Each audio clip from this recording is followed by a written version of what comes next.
खुश बिया जहाँ जिंदगी में घोर के भाता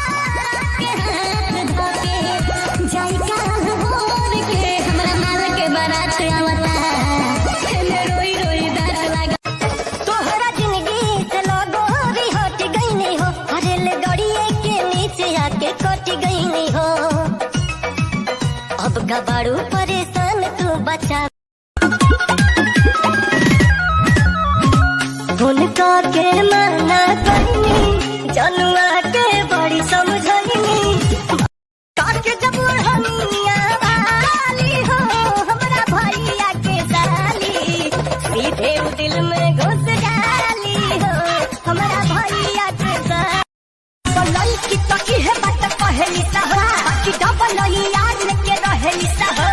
लभ के पढ़ाई में फेल नहीं खुद तक की बाकी दोसरा के दिल नहीं हीरा मुझसे बदनाम भइनी रानी तुम्हारे नाम से लैला पुदीना लैला पुदीना लैला पुदीना भरिया के हसीना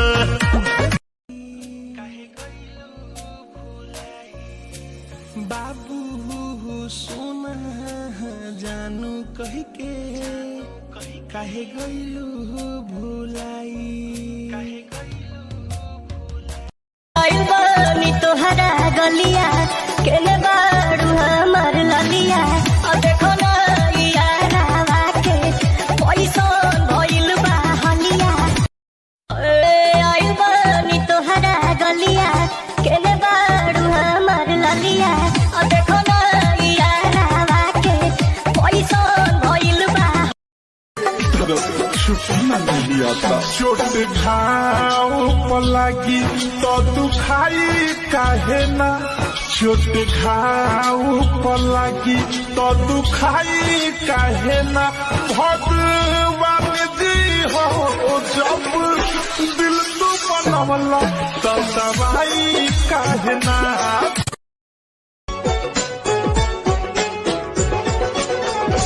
तेरा दिल कोई जब भी दुखाएगा याद तुझको ये मेरा प्यार आएगा काके जब हनिया वाली हो हमरा भैया के साली सीधे दिल में घुस डाली हो हमरा भैया के साली आइल बानी तोहरा गलिया केने बाड़ू हमर ललिया अब देखो ना यारावा के पैसन भइल बा तू हजारा देखे घाघरा उठ गए हमरा हिला के नचतुए अरे बोला हमरा हिला के नचतुए जादू जी की चौकी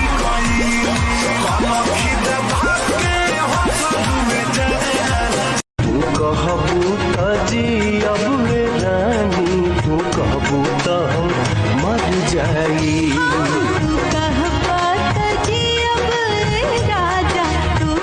का जाने कैसन मिली मोर बर घर तू ही बताबो ना करी हम का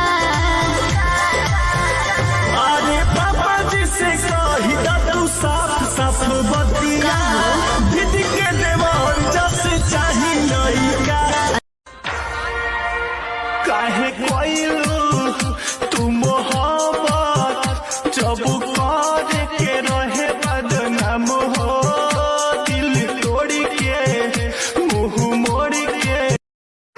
रतिया के नींद दिन के चैन उड़ाती है चैन उड़ाती है अरे चाची तोहर बाती सपना ओकर छौड़ा रातो दिन हमरा घरे रहता नाम धो के हम के सुदामा कहता आ माधवा के बेटा मामा मामा कहता